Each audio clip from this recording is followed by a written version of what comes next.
Hello and welcome to another episode of They Don't Teach This in Law School. I'm your host, Charlie Mann of law firm Alchemy, and my guest today is someone who I met over LinkedIn, we're trading comments back and forth. She's been very generous in the way that she interacts, and I've seen, sort of the shared audience of working with law firms.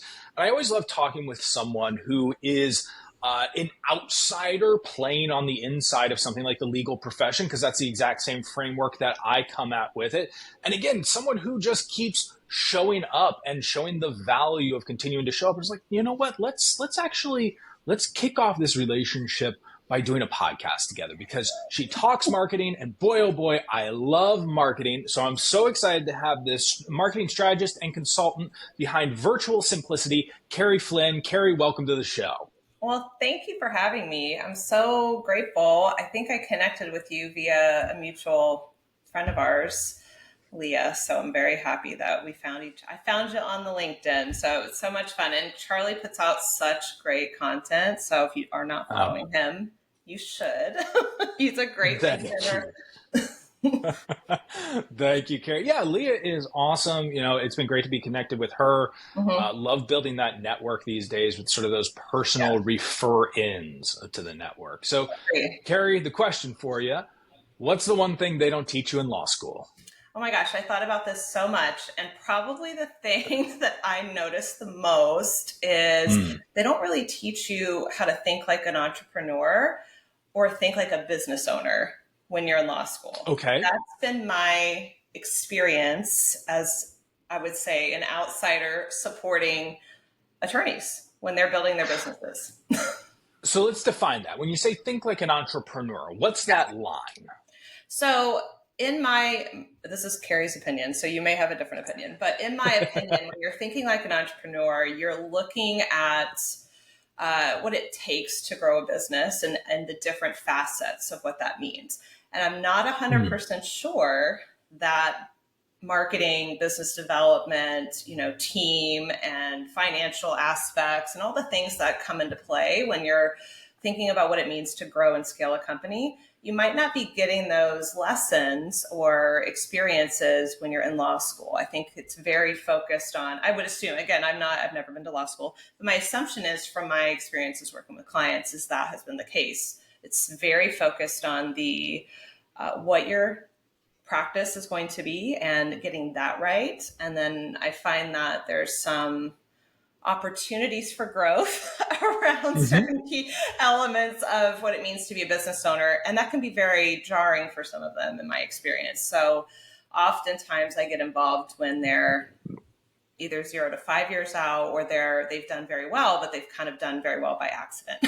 And they're just kind of doing what they need to do and hoping it works out, Yeah, it's interesting. I find that entrepreneur thing, even for folks like you and I who, we love marketing passionately, there's still this, you can be someone who is producing marketing for others and sometimes still lack the self-driven entrepreneurial marketing, which is a different type of level, right? It's a meta game that we have to play. It's very meta. And I always tell clients, I'm like, that just because I have a lot of experience in what I do now does not mean I by any means follow my own advice perfectly all the time. And so even I am in the trenches with them.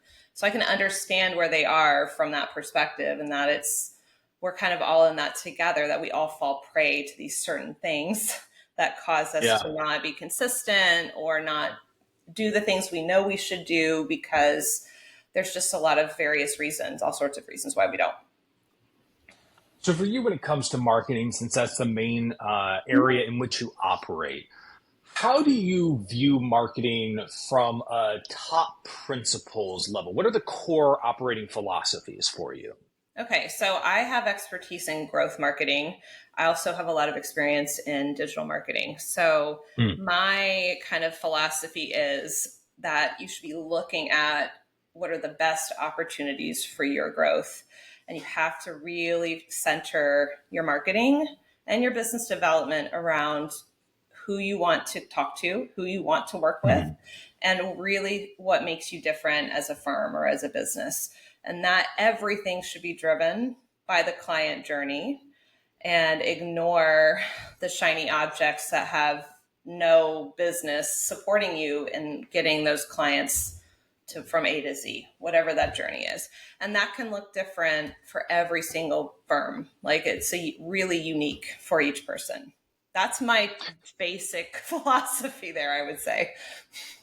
Yeah. So, there's often the two major camps of direct response and brand marketing, right? Uh-huh. Where do you tend to fall on that sometimes divisive spectrum? Well, I'm a big fan of direct response. I worked a lot at the beginning Whoop, of whoop. I'm a huge direct response person.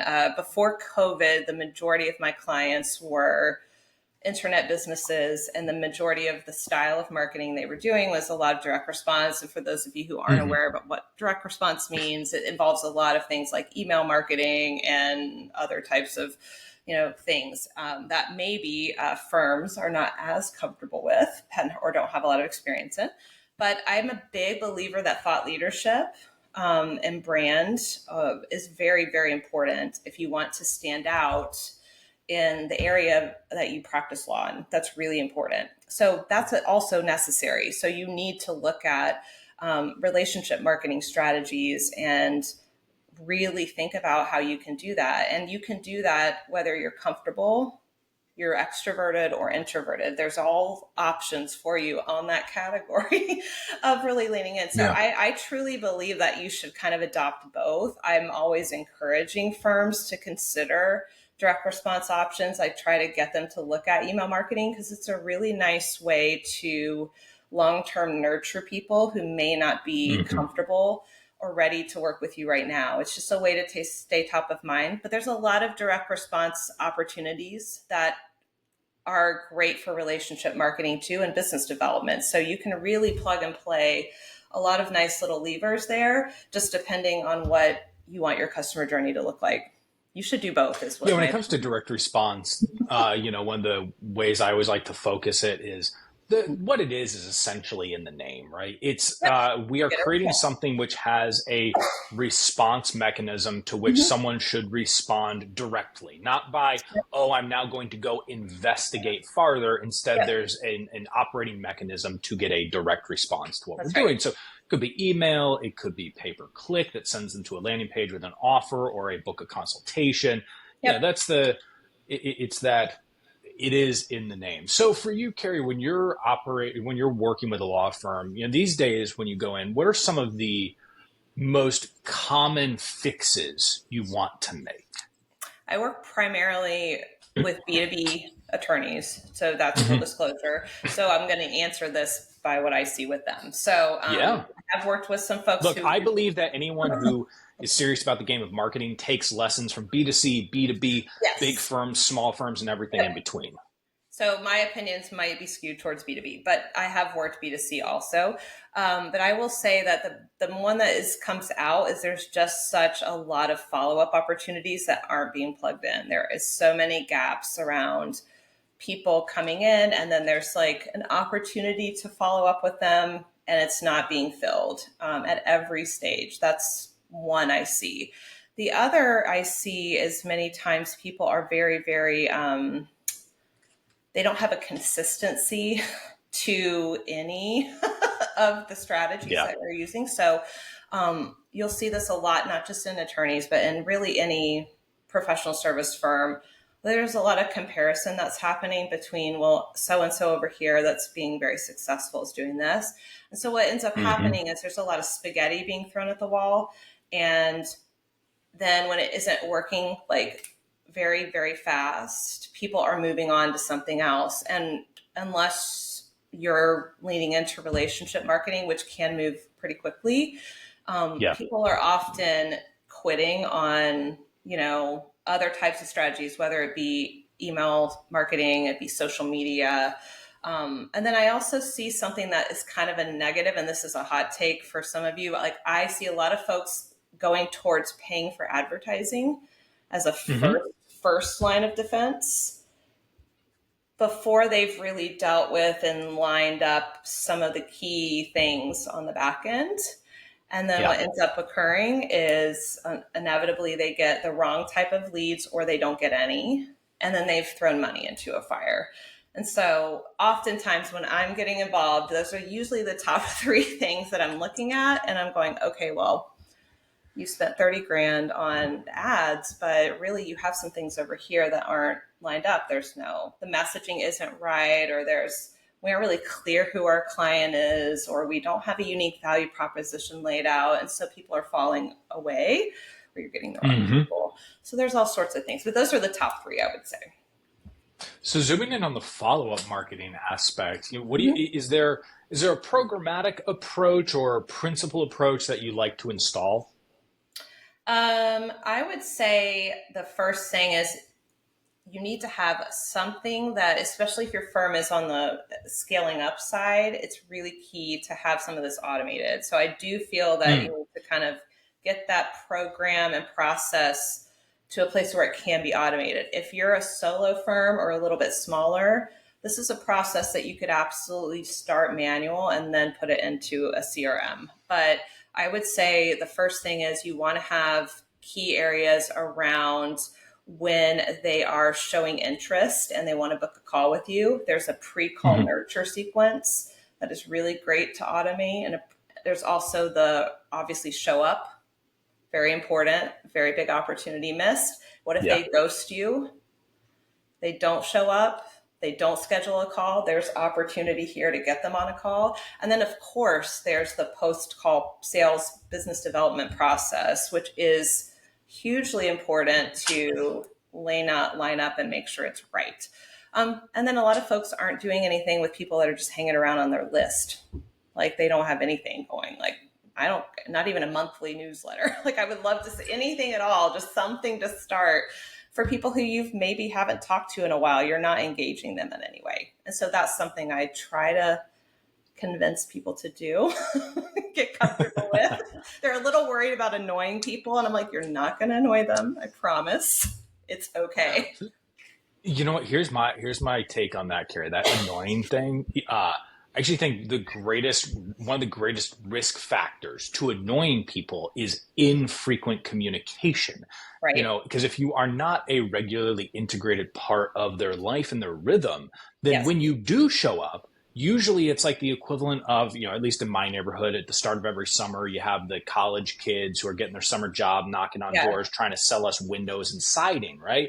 You become that person instead of, hey, why not throughout the year send consistent checklists about, hey, here's what you should be doing. Make sure you get your power washing done. To use a completely outside the law example, infrequent communication, and then prepping us for, hey, by the way, we're going to be going around the neighborhood. You're going to see someone in a blue polo who's going to come to your door, and they're just going to ask you a couple of questions. If you're interested in setting an appointment, that person will be able to help you. Now, that person is much more welcome rather than uninvited. They're not a pest anymore.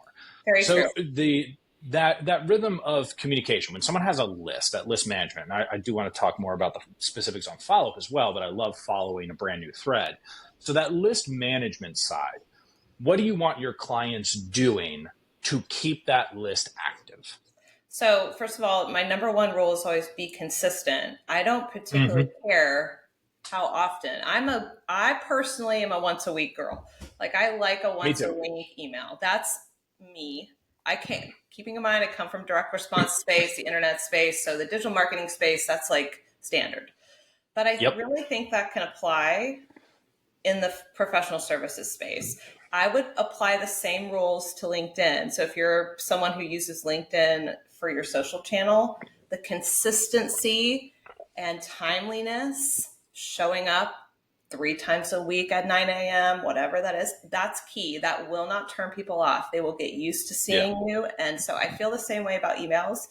And how you do emails, keep in mind that people are used to getting a lot of emails in their inbox. So you want to think through a creative way that you can show up on a weekly basis or bi-monthly, whatever you want to call it, and make it a little bit curiosity driven and a little bit different, and make it appeal to the people you're trying to talk to. So you don't want it to look like every other newsletter. If that's the style you're going for, then maybe somebody else. And you don't want to just throw something together. You really want to be thoughtful about providing value in a way that's going to keep you top of mind and keep people interested and wanting to learn more. So there is a lot of test and tweak and art form to that, obviously.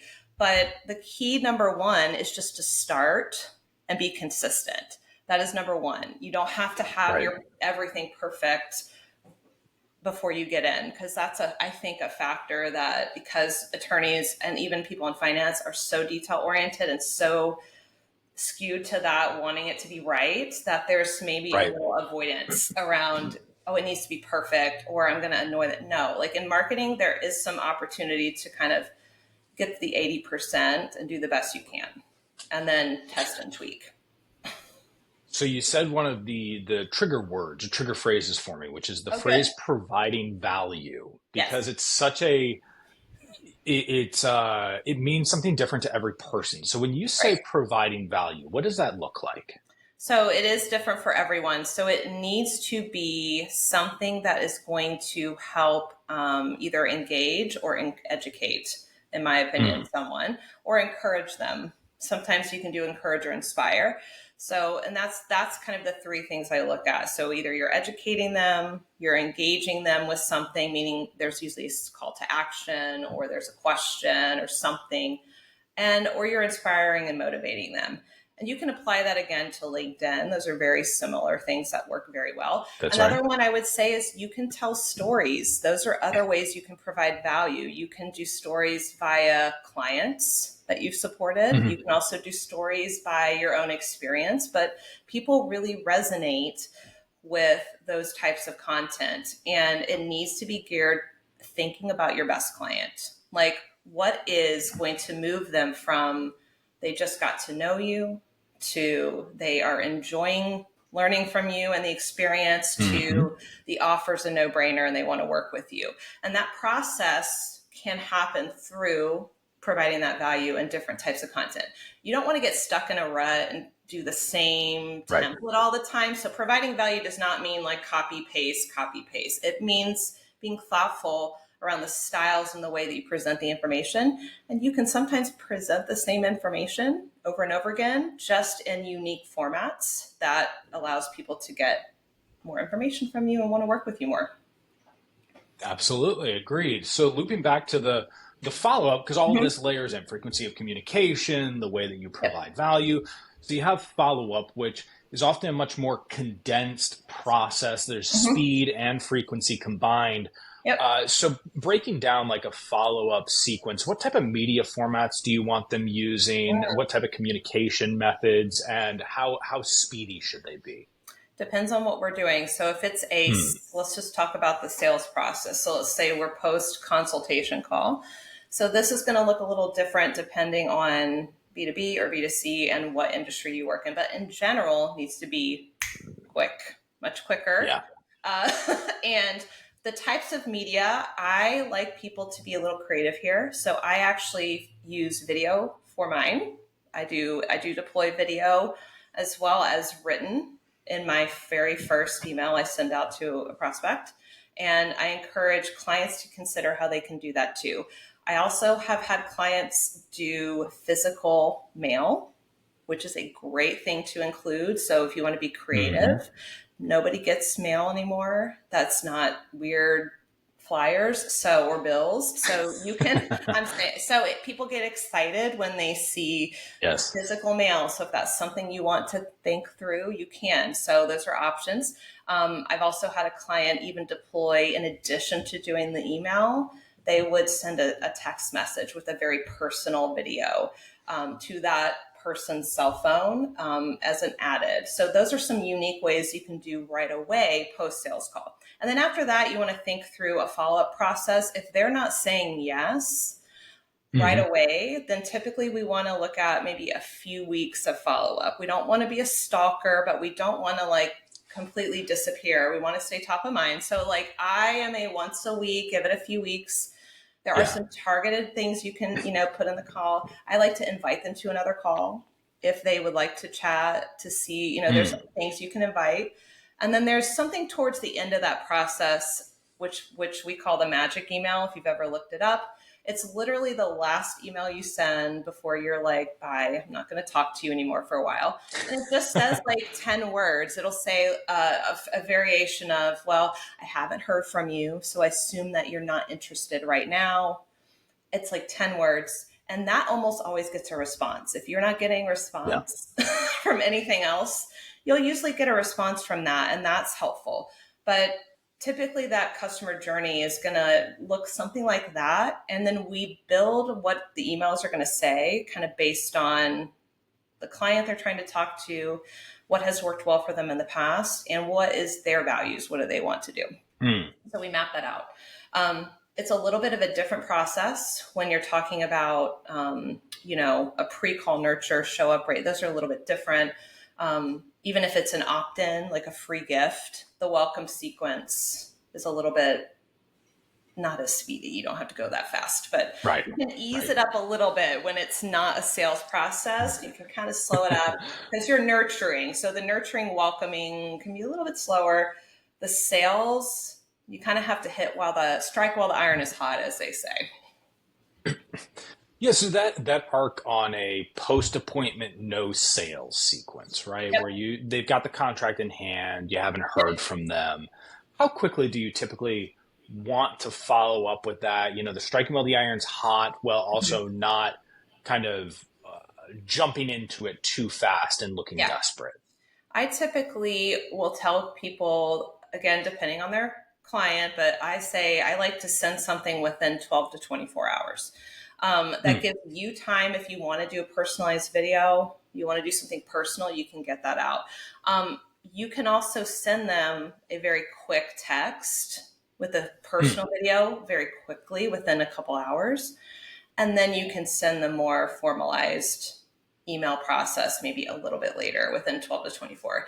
You don't want to wait too long with that because, again, you give people too much time in my experience, and life happens and then they get distracted. But also you want to be very clear and set and manage the expectations early. I let them know in the call exactly what to expect. You're going to get this at this time. This is what's going to be in it. I'm going to follow up with you here. And then I do a follow-up, and I tell clients to do this within a couple days after you send that first email. And then we start the weekly process after that. So I very clearly in those emails set manage expectations so they know exactly what to expect.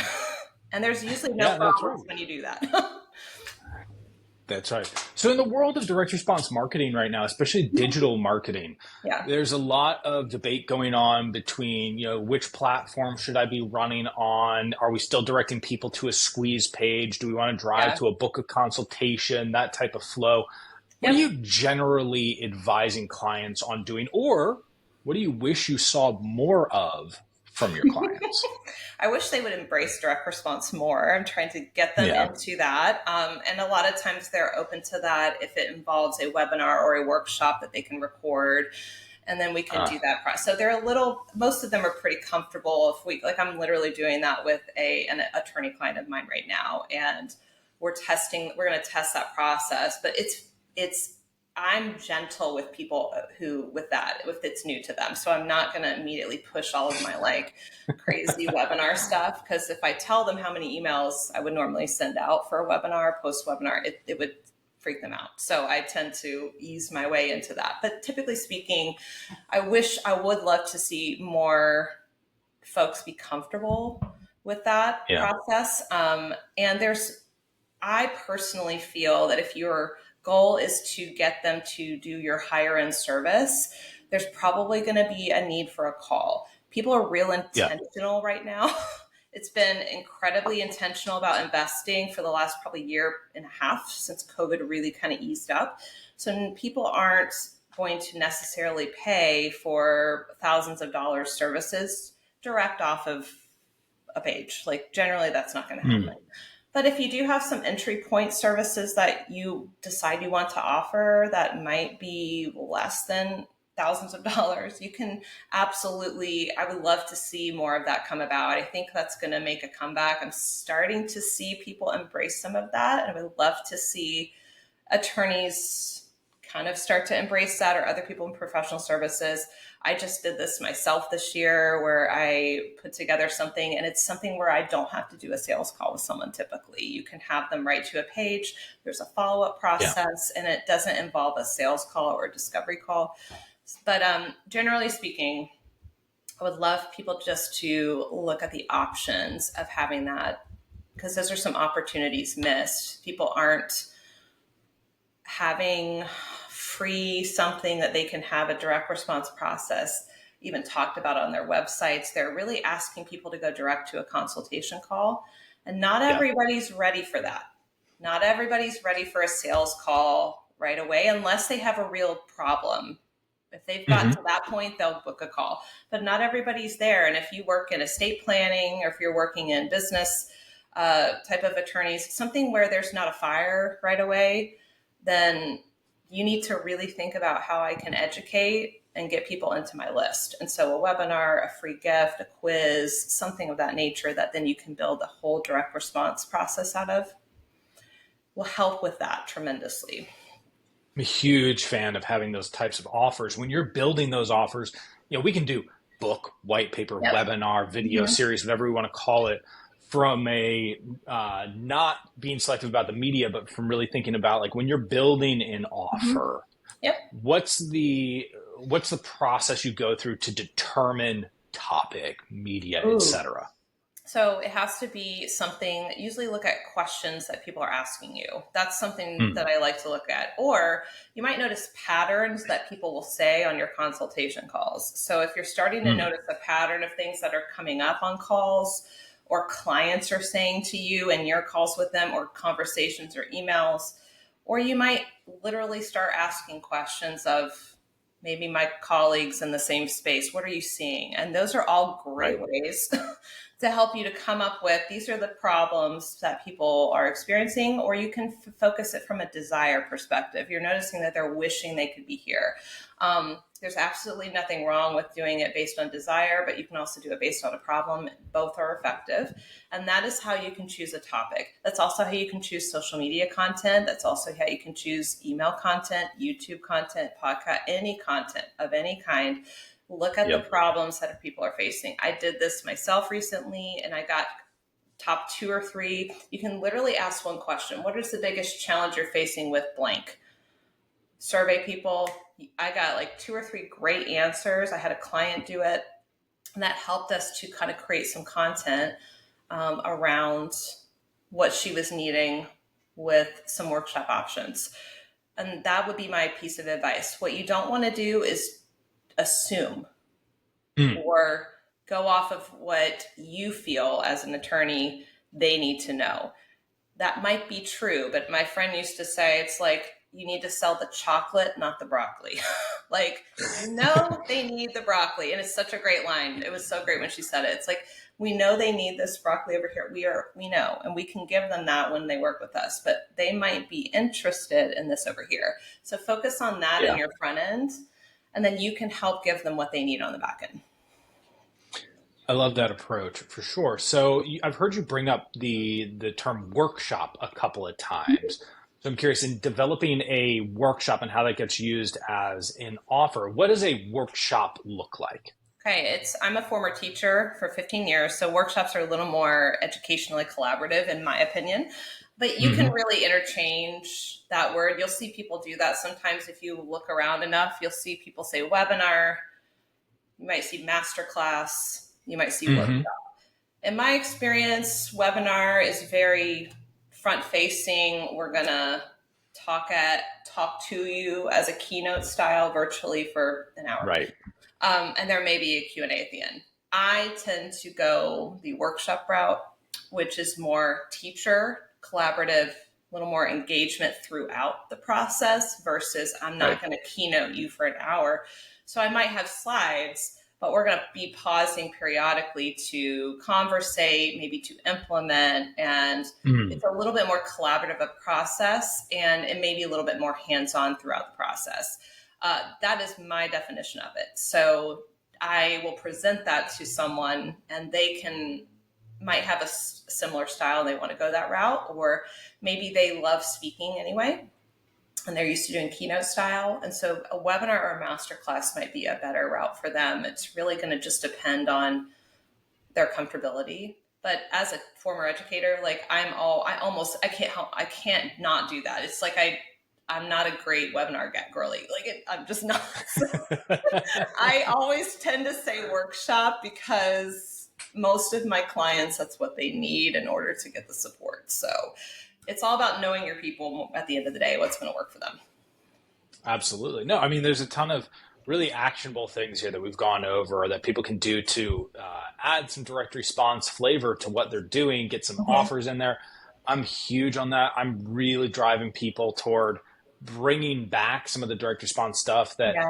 gained popularity in the legal space and then started to fade over the last 4 or 5 years, and Yep. really, really pushing people to layer that back in because it is a missing opportunity for sure. It is. And I think COVID was like that's how I got involved in working with attorneys and stuff, was during COVID. Everybody was very interested in it. And then I think when that eased away, folks kind of went back to what they were comfortable with, which I totally understand, which is more of the personal relationship marketing.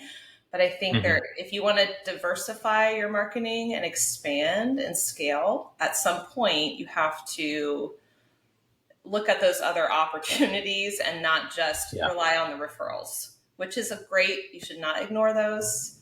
They are very wonderful. Exactly. But if you want to scale the company, if that's a goal for you, then you will have to at some point cover those bases. And I can tell the ones that are looking to do that because they're starting to embrace some of those missed opportunities that we just talked about. That's right. So, Carrie, if people are interested in connecting with you, learning more about what you do, where should we send them?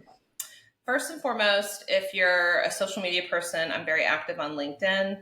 It's a great place to just connect with me. If you want to just chat and connect with the content, I'm very active on there. The website is virtualsimplicity.co, not .com, .co.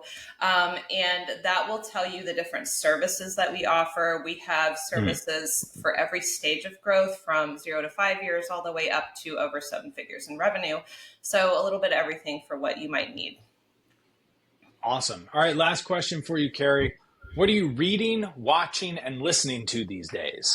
Ooh, okay. I am reading a book called Mind Magic. I listen to books. I don't read them because I'm a mother of 2 daughters, so I typically will listen to them. But Mind Magic, it's a scientific take on meditation and manifestation, which is very interesting to me right now. So cool. I listen to a podcast that I love called Armchair Expert every day almost. It's one of Dak Shepard. One of my favorites. That's just for fun. And watching, let's see. I watch a lot of sports right now, everybody. I'm a big ESPN girl, and my husband's an Eagles fan, and we're also watching that all the time. And I watched the World Series last night, so that was fun. So good times. There we go. Yeah, that's what I do awesome. In my free time is watch ESPN and listen to Armchair Expert. I like it. Well, Carrie, I appreciate you bringing that direct response flavor into this marketing discussion. It's very clear to me that you actually have the knowledge base and the roots in that, because you talk in that language that not everyone really understands when it comes to direct response. We're talking about consistency, frequency, the follow-up, etc. So thank you so much for all of those tactics and strategies that you provided today. Oh, thank you. Thank you for having me. This is awesome. We'll see you all in the next episode of They Don't Teach This in Law School.